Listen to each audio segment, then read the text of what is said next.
You're listening to the Joyful Practice for Women Lawyers podcast, episode number 14. Welcome to the Joyful Practice for Women Lawyers podcast.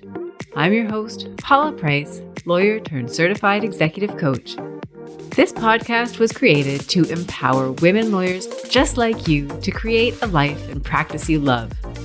Join me every week for a break from the hustle so we can focus on you, what you truly want, and how you can create it. If you're over the overwhelm, done with putting out fires, and ready to redefine success on your own terms, you're in the right place. Ready for today's episode? Let's dive in.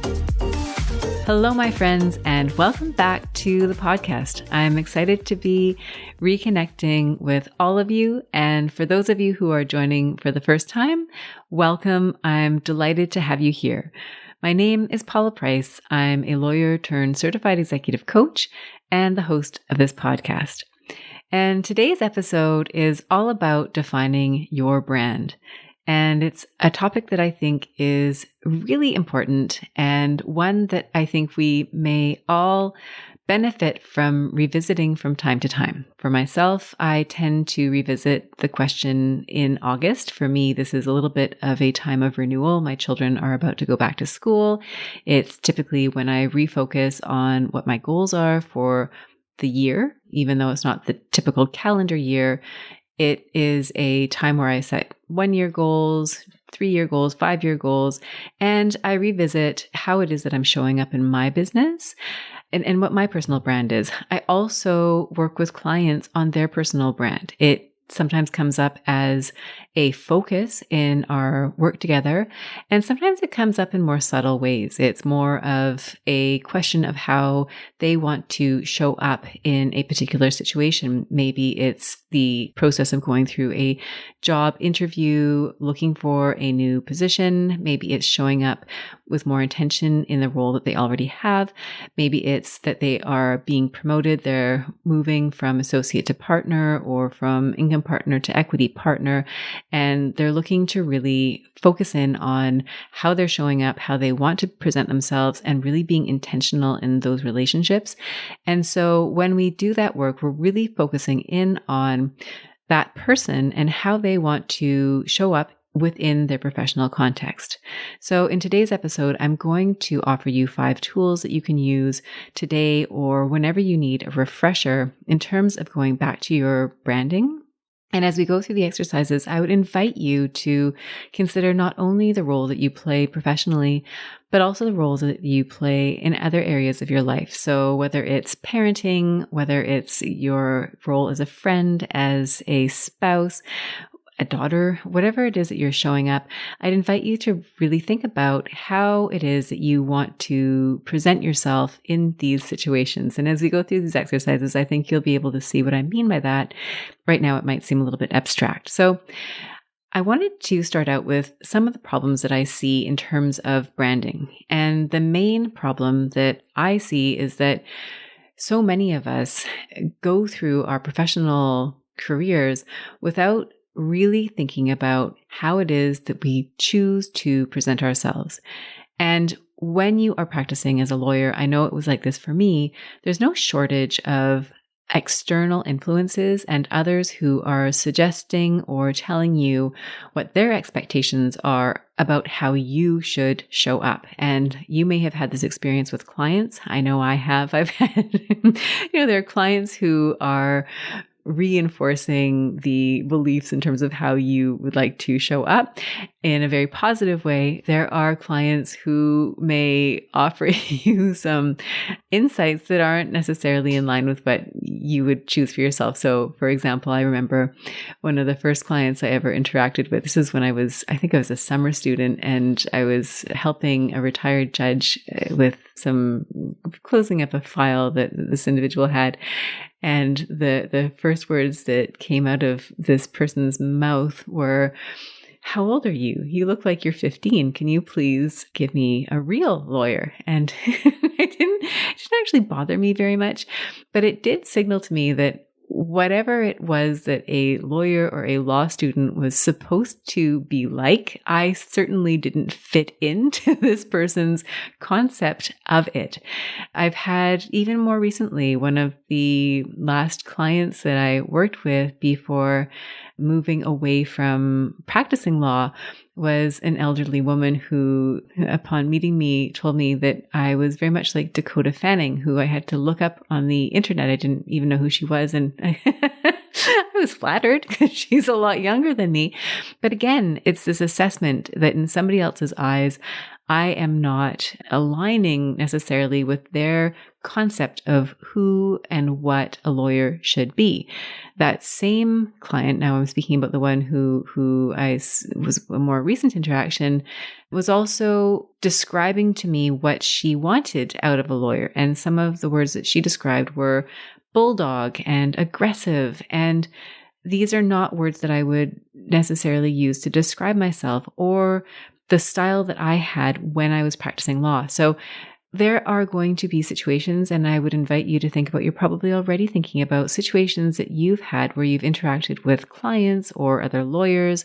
Maybe they're lawyers that you report to, maybe they're colleagues, maybe they're opposing counsel, where something that they have said to you may have you calling into question whether or not you're showing up as a, and I put it in quotation marks, lawyer in the way that they expect you to show up. And so the purpose of today's podcast is really to ask yourself how you want to show up and then figure out how you're going to do that.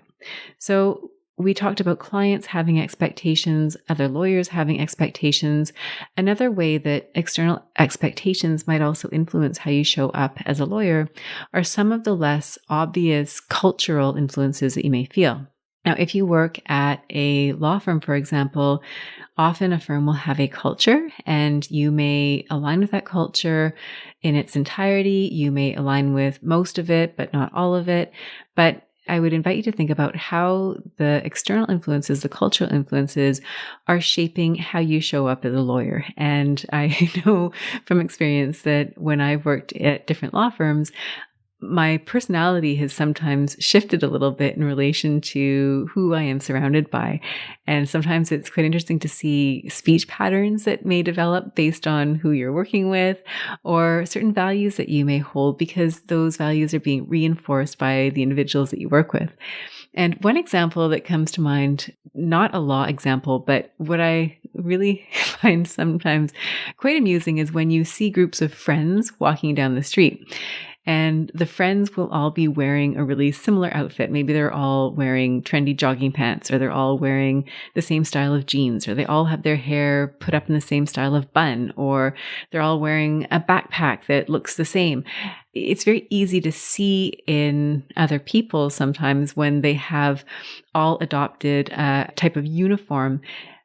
And it's a lot harder to see it in ourselves. So I would just invite you to think about how you may be picking up other people's habits or values or ways of expressing themselves, how that may be showing up for you and how that might be influencing your branding. So that's another area where you may be adopting other people's brands.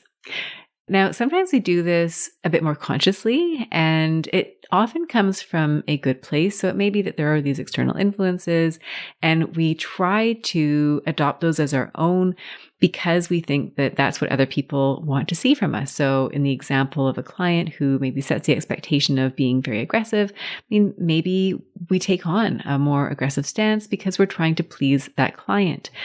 Maybe it's a seeking approval and validation. If we work in an environment and there's a certain culture, maybe it's that everybody in your group or department is very aggressive. And so you decide, I'm not naturally that aggressive, but I want to fit in. I want them to approve of me. And so you may try to fit that mold.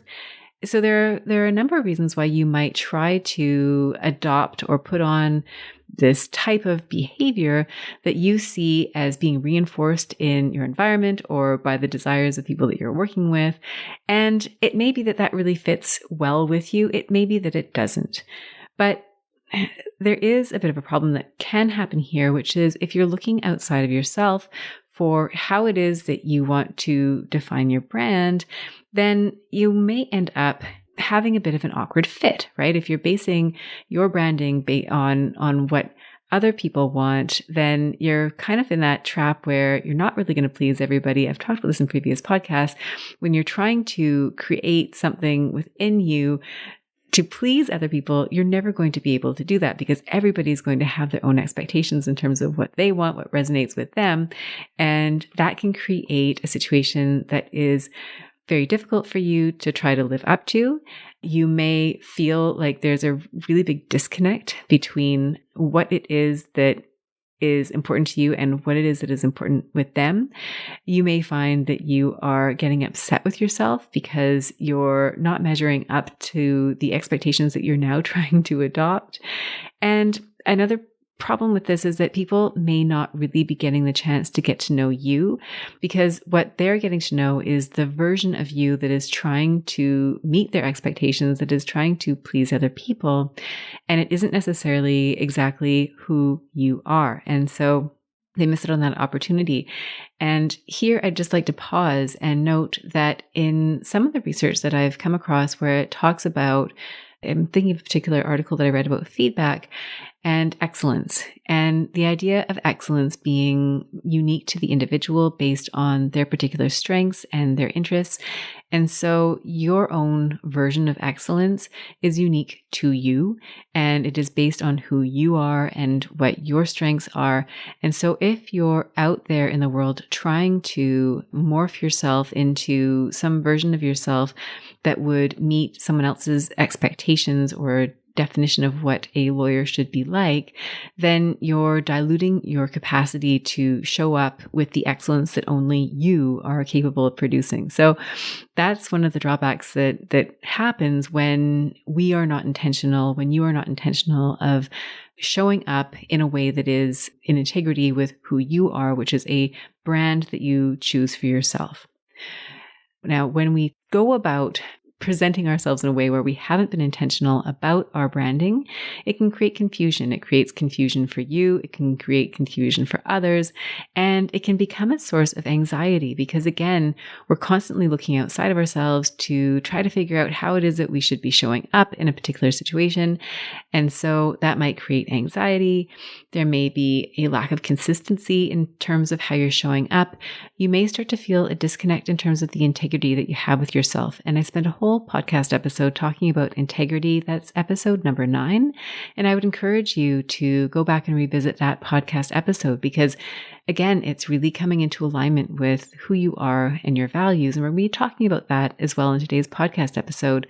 But integrity is so central to showing up in a way that is true to you. And it's such an integral component to branding, at least as far as I'm concerned. When we are looking to others to create our personal brand, it becomes harder than it really needs to be. Again, because you're trying to do things in a way that you think other people are going to like, to identify with. It really is challenging for us because now we're constantly guessing. We're constantly trying to please others. And that in itself is exhausting. I mean, probably the biggest drawback is that if you're looking to others to shape your personal brand, to shape who you are as a professional, you're really depriving yourself of defining your brand for yourself. And that in itself is such a wonderful and powerful exercise. And that is what we're going to turn to now. I'm going to offer you 5 tools, 5 suggestions that you can use to create your own personal brand. And going through these exercises, I really would invite you to think about how you can show up in your most powerful way, in a way that is in integrity with your values, who you are, and who you want to be in relation to others in your professional roles. So to start out with, I'm basically covering 5 steps, 5 questions that you can ask yourself. And the first question is to get in touch with your values and identify what it is that you value most. And there are a number of ways that you can do that. Number 1 is to look at where you are spending your time. That often is an indicator of what you value. where you spend your energy, what gets you really excited. So is there something about your work or something that gets you really motivated? I worked with a client who had taken on a number of roles within their organization that were in relation to diversity and inclusion. That was an area that was of very much interest to this particular lawyer. Maybe you are really interested in helping people connect within your organization. That might be something that is a driving force for you. Maybe there's a sense of fairness that really is in your bones, right? There's a certain area that you just really want to see other people succeed. One of the clients that I'm working with really wants to create a pathway to help promote other women in her organization. So what is it that really inspires you, that brings you joy? Watch for those, because those are clues about some of the values that you might have. Another area that you might look for is what makes you really angry. Sometimes our values are triggered when we see them being trampled on or overlooked. So if, for example, you see that somebody is being treated unfairly, whether it's within your organization potentially, ideally not, but if you see an opportunity there to help out, for example, if there's something that isn't quite sitting right with you, maybe it's something that's happening within the profession or that's happening to a group within society. I mean, there's lots of places where you might look and see, where is it that I am getting particularly angry, or I just don't feel right about something, because that is also a clue as to what it is that you value. So I would recommend identifying about 3 to 5 values. Chances are you have more than that, but narrowing it down will help you with your branding because it allows you to focus a little bit more clearly. And in preparation for today's podcast, I looked around at some values I found on a website, some of Netflix's values. Those are integrity, excellence, respect, inclusion, and collaboration. I know some of the values that I hold and that clients of mine hold are integrity, growth, service, inspiration, fairness, redefining what is possible, innovation. So think about what values resonate with you and make a list of those. And like I said, 3 to 5 values that you hold in a place of importance. So that's the first step. The second step is to ask yourself what kind of an impact you want to make through your work. And again, this really goes back to figuring out what motivates you. And there are a number of ways you can do this. You can brainstorm some of the impact ideas that you want to make. Another thing that you can do is to create a mission statement.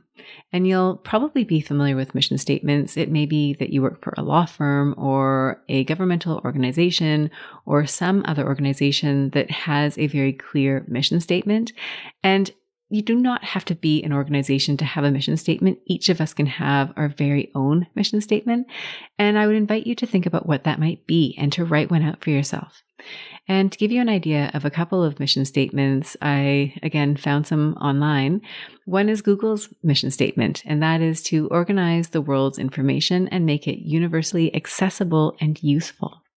And so you might think about, what kind of a mission statement might I have in my practice? Who is it that you're trying to serve? What are you trying to do for them?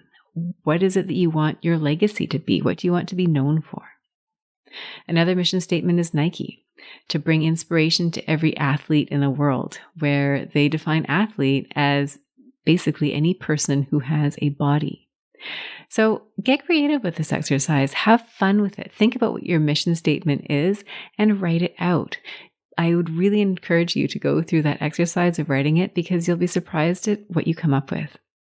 Another way of really articulating the impact that you want to make in the world through your work is to define yourself as a professional. And so think about, if you wanted to summarize who you are as a lawyer in 2 to 3 sentences, what does that look like? And you get to decide. And we'll talk a little bit more about expressing yourself in the next suggestion.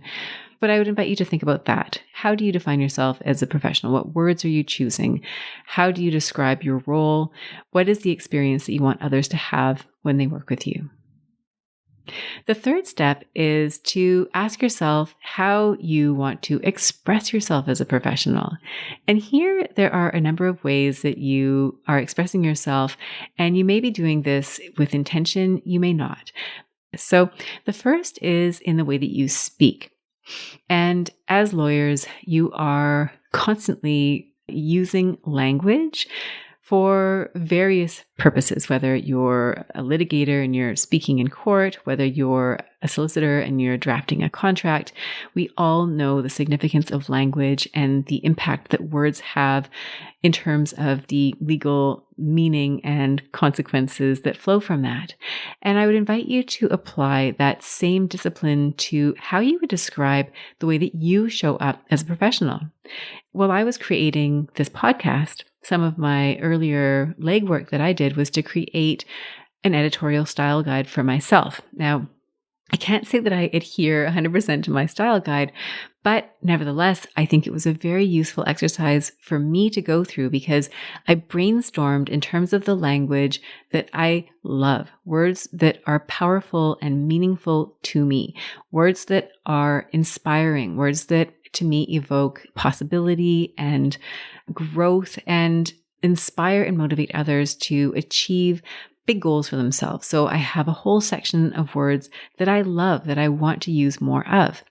I also created a category of words that I want to move away from, words that I find are not empowering, words that I find are sapping of energy and motivation. And those are words that I want to use judiciously. If I use them at all, I want to make sure that I'm using them in a way that is contrasting perhaps what you could have versus what you could create. And so I would invite you to think about what kind of language you are using. And an easy example for me is the word busy.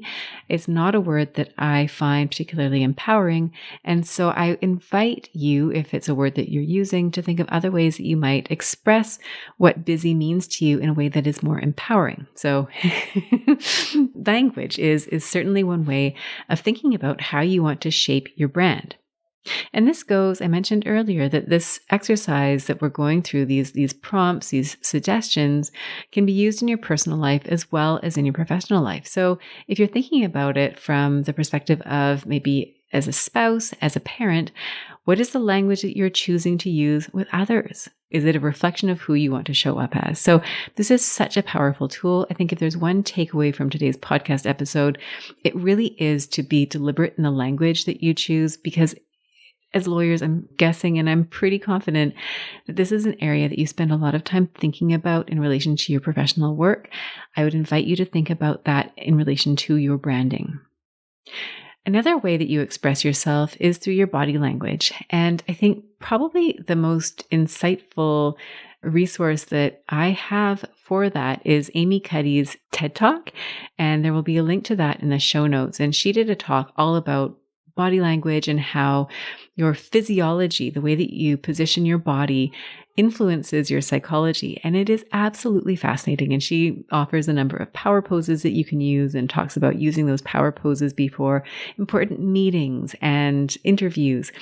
So as you think about how you're using body language to express yourself, I would invite you to think about how that plays into your personal branding.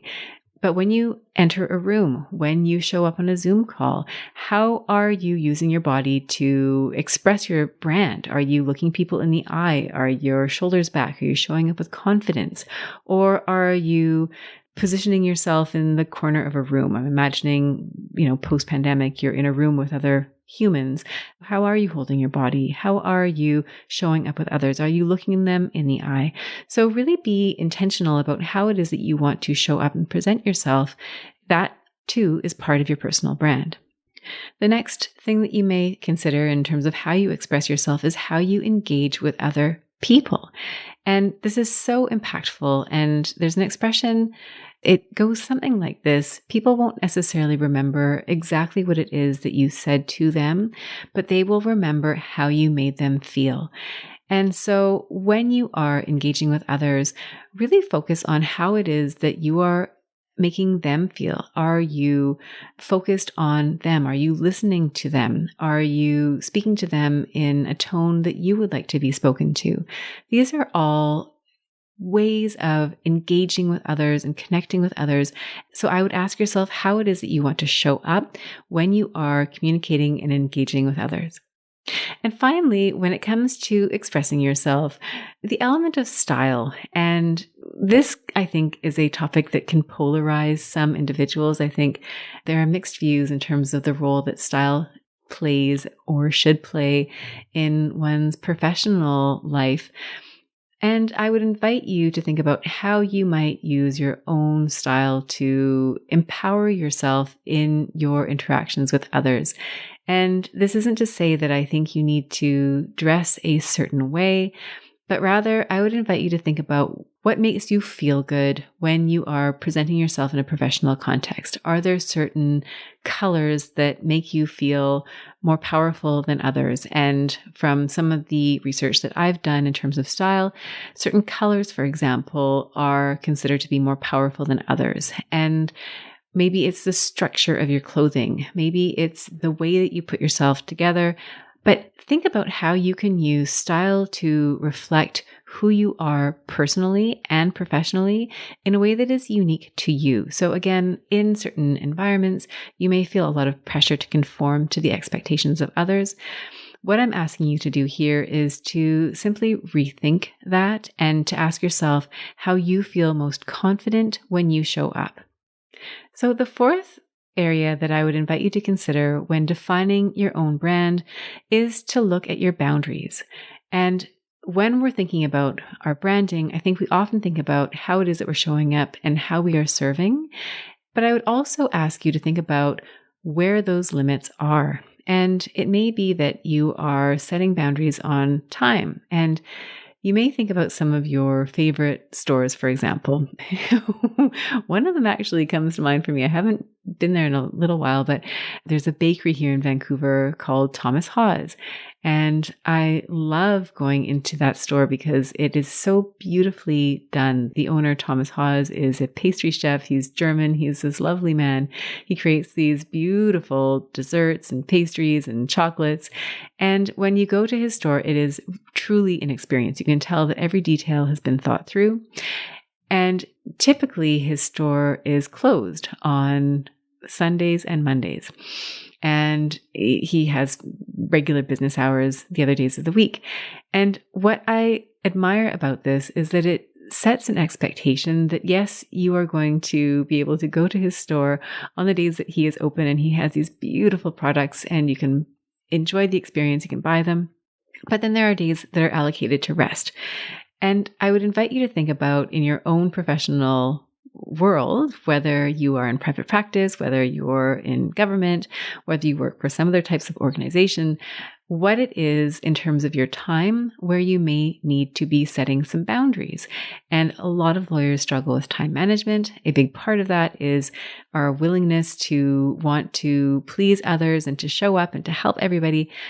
But that may come at a cost. And if I go to the Thomas Haws example, what I love about that, what that signals to me is that by taking some time away from work, you're actually allowing yourself to recharge. You're allowing yourself to have more inspiration. You're allowing yourself to rest. And I would invite you to think about how it is that you are setting boundaries for yourself so that you are able to do those things as well. And you know from experience, I know from experience that when I overextend myself, I'm no longer delivering at my highest capacity. And so by setting boundaries in terms of the hours that you are available for professional work, you allow yourself to potentially be much more effective in the hours that you are there. So time is an area where you may need to set boundaries in terms of establishing your brand. Another area where you may need to establish some boundaries is in terms of ethics. And I hope that you don't find yourself in this type of situation. I know when I was practicing law, I did end up in some situations where I had to be firm with others in terms of what I was doing and what I was not doing. And that is not always an easy conversation to have. And I know from other lawyers that they too have also had these experiences where maybe it's because the person that they're speaking with doesn't know. They may innocently ask them to do something that falls offside of the lawyer's comfort in terms of what is ethical. And it may be that sometimes you're in a situation where the other party does know that what they're asking you to do is not truly ethical. And so I would invite you to think about what your boundaries are in terms of ethics and to be firm in those boundaries. Another area is in how you treat other people. So it may be that you have certain standards for yourself in terms of how you are going to engage with others. So think about that. How do you want to treat people? I'm guessing that some of the things that you might want to hold as your brand are that you treat other people with respect, that you are treating them the way that you want to be treated. Maybe you're going beyond that and treating them the way that you think that they would like to be treated based on how they are. But that might be an area where you want to set boundaries for yourself. You may not want to allow yourself to be in situations, for example, where you're angry with other people. Maybe if you feel yourself getting anger, then you find a way to remove yourself from a situation so you have time to process that anger and to revisit a conversation when you're feeling more calm. There are a number of areas here where treating others involves for you setting boundaries around how you want to show up. It may also be setting boundaries on how you will be treated. So you may have that experience of working with other lawyers, working with clients, where you do not like the way that you are being treated. And if that happens, then you may need to be intentional and you may need to take positive steps to establish boundaries around the way that you're being treated. So that's another option for you. And it helps if you are able to define ahead of time when you're going through this branding process to decide what those boundaries are so that when you find yourself in a position where somebody is overstepping one of those boundaries, you recognize it and you're able to take steps in the moment. I know for me, that has always been a challenge in terms of recognizing where my boundary may be violated and where I want to take positive steps towards correcting that. And it's a lot easier to do that if, from my experience, when I know ahead of time of where I'm setting my boundaries and how I'm going to respond in the moment versus when I'm caught completely off guard and unable to really respond in the moment because I haven't thought it through. And I don't know about you, but I find it surprising when somebody really oversteps the boundary. I'm usually surprised more than anything. And so to be able to respond in the moment, I really need to be prepared ahead of time, not necessarily anticipating that I will need to take positive action in that particular moment, but knowing ahead of time where my boundaries are allows me to gauge when this is happening more easily. So again, that may be something that you want to think about when you're thinking about your boundaries. So again, just going back to a brief review of some of the boundaries that you might think about: boundaries on your time, boundaries on your ethics, boundaries on how you treat others, and boundaries on how you will allow others to treat you. Finally, the fifth step that I would offer to you, and this is a really fun exercise, is to write yourself a letter from the future that describes the experience of working with you. And you can describe this experience as maybe something that comes from you. So you can write the letter in the first person, as in, here is who I am a year from now, 2 years from now, 3 years from now, and this is how others experience working with me. You can also create that experience by writing from the perspective of a third person and describe that experience that they had of working with you. And while I was preparing for today's podcast, I found a letter that I had actually written to myself back in August of 2018. So this is right around the time I'd recently finished my coach training, and I had not yet launched my practice, my private coaching practice. And what I had done is I wrote a letter and I post dated it 3 years from that day, which interestingly is around now. This podcast will come out not on the exact day, but very close to the day that I had set in this imaginary letter where I was describing the experience that one of my clients would have working with me. And some of the things that I described were the way that I listened to that particular client, how that client and I had created a plan, a 6-month plan together for building up to some of the goals that this client had.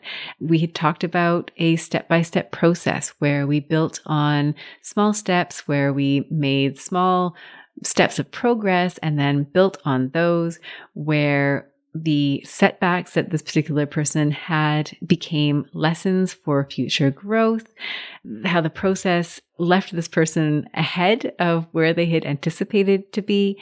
And finally, this whole experience allowed that person to find clarity in terms of the goals that they were going after, clarity in terms of how they would process situations ahead of them. And the interesting thing is that although this letter was written 3 years ago, before I coached most of my clients, as I read through this letter, I read through it last night and I thought, this is so incredible and so impactful because I have now had these experiences with the clients that I've worked with in my coaching practice. So all these things that I have written down in this letter to myself, me writing as a third person to myself 3 years into the future, I had now created those experiences for others. And I know that I created those experiences because often I was told that I was creating those experiences. And I also knew from the results that my clients have achieved that I have helped them achieve the very things that I was writing about in that letter. So when it comes to you in establishing your brand, I would invite you to write a letter from the experience of somebody who will work with you, or characteristics or traits that you want to have for yourself, and be really specific and granular, and write them from some point in the future. Maybe it's 1 year, maybe it's 3 years, whatever it is. Pick that and then really get granular about that. And you may be surprised at how you may come back to that letter in the future and realize that you accomplished all that it was that you set out to do, that you showed up professionally in the way that you wanted to show up. So the reason that these strategies will work, and I'll recap them in a moment, is that they come from you. You're no longer looking to your outside circumstances to determine how it is that you should show up as a professional, how you should show up as a lawyer, how you should be interacting with your clients, your colleagues. You are now making those decisions based on your own values, what's important to you. And you now have reinforced with certainty who you are and who you want to be as a professional. And you now have a framework for how it is that you're going to make decisions. And if you contrast that with what we talked about earlier, right, where you're trying to live into other people's expectations about what a lawyer should be. One day it's you should be aggressive. The next day you should be more studious. The next day you should be holding your head up high. The next day you should be doing something else. I mean, instead of looking to others to define you, you get to do that for yourself. And it's so much more powerful when it comes from within. You're no longer trying to fit yourself into somebody else's mold of the idea of what it is to be a lawyer. You are now deciding that for yourself and then living into that. And that is so much more empowering. There's so much less confusion. You are spending so much less energy trying to be something to somebody else. And you're now able to give life to that form of excellence that is yours to create. Only you can create that definition of excellence, and you are now positioned to do that. You are now creating your own excellence, your own brand of excellence. The skills that you need to do this for yourself are creativity, to simply sit down and go through these questions to create this ideal for yourself. Courage to then go out into the world and experiment. If you're not already showing up in alignment with this brand that you want to have for yourself, it will take courage because you're going to have to start taking steps. You're going to have to show up in a different way. And finally, discipline, the discipline of consistently showing up the way that you want to show up, and to modifying and adapting if you find that you need to. And like I said, you can go through this exercise now. And if you do, bravo. And please come back and revisit this podcast episode in 6 months, in a year, and make sure that you're still on track in terms of the brand that you want to create for yourself. Because my guess is that that's going to evolve over time as you and your practice evolve. And the result that you're going to create with this is you're now going to have a consistent and clear message about who you are and how you show up in your professional work. And you will have a brand that is true to who you are. So to recap, when it comes to creating your brand, and again, we talked about this in terms of your professional brand, but it can apply to your brand in a personal context as well, how you show up as a parent, a friend, a spouse.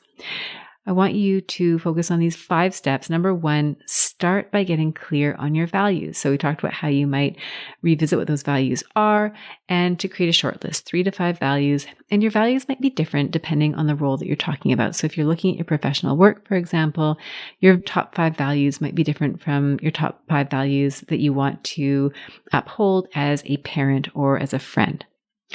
The second is to get clear on the impact that you want to make. So this is where you might create a mission statement. This is where you want to define how you show up as a professional. The third is to be intentional about how you express yourself. These are the words that you choose to use in conversation with others and as you define your own brand. This is the way that you use body language to express yourself. It is the way that you engage with others around you. And it's your personal style. It's how you choose to show up in a way that is most empowering and in integrity with who you are. The fourth step is to set your boundaries, and those may be around time, it may be around ethics, it may be around how you treat others, and it may be around how you allow others to treat you. And finally, the fifth step is to write yourself a letter from the future where you are describing exactly it is how you want to show up. And in this exercise, as I mentioned, you can write it from your own perspective. You can write it from the perspective of somebody who works with you and get granular. Give yourself lots of details because those are details that you're going to want to revisit at some point in the future. And I promise you, you will be delighted to see how many of those characteristics you ultimately embody. So that is what I have to share with you in today's podcast episode. I'm so excited to have all of you join me today, and I hope that you have found these questions and exercises to be helpful. I would love to hear how you apply these in your practice and the results that you create for yourself. So please feel free to contact me. If you are interested in coaching, I am doing one-to-one coaching with lawyers. I would be delighted to hear from you. If that's something that you are interested in, I would recommend setting up a call with me, send me an email, reach out to me on my contact page, and we can have a call together where we can really dive into what it is that you would like to get out of coaching, whether it's creating your personal brand, forecasting out a few years and creating a plan for yourself for your career. If you are looking to switch positions or change jobs, firms, organizations, whether it is simply that you're stuck and you want to find a way to reframe and reorganize yourself so that you're getting more joy out of the position that you're in right now. There are so many reasons that you may want to work with a coach. And if you would like to work with me, I would be honored to work with you. So I would invite you, if this is something that resonates with you, to reach out to me. I will be taking on new clients in the fall, and I would love for you to be one of them. And before I sign off, I would invite you and encourage you to please rate and review this podcast. It is a way for other people to find me. I would love it. I just popped onto my Apple feed just to check something before recording this podcast, and I saw that there were a number of reviews that have gone up, and it's amazing to me. It really is gratifying. It is really fulfilling. It really warms my heart to know that I am speaking in a way that resonates with you. And so if this is impactful for you, please rate and review the podcast. It will really help me find people just like you who will get benefit from this work and allow us to really create more of what it is that we're trying to create through this podcast, which, I talk about creating a joyful practice, and it is that, and it's so much more than that. It's the impact that you're creating in your work. It's the experience that you're having of your life and of your practice. So I would really love your help in sharing the word.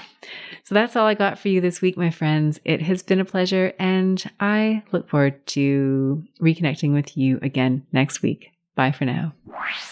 If you enjoyed today's show and don't want to miss an episode, subscribe and follow the show wherever you listen to your podcasts. If you haven't already, please leave a rating and review. Your feedback will help me create a podcast that's tailored to your needs and goes straight to the heart of what matters to you. For instructions on how to subscribe, rate, and review the podcast, visit www.thejoyfulpractice.com/podcast. podcast launch. See you next time. Thank you for listening to this episode of the Joyful Practice for Women Lawyers podcast. If you want more information, visit www.thejoyfulpractice.com. See you next week.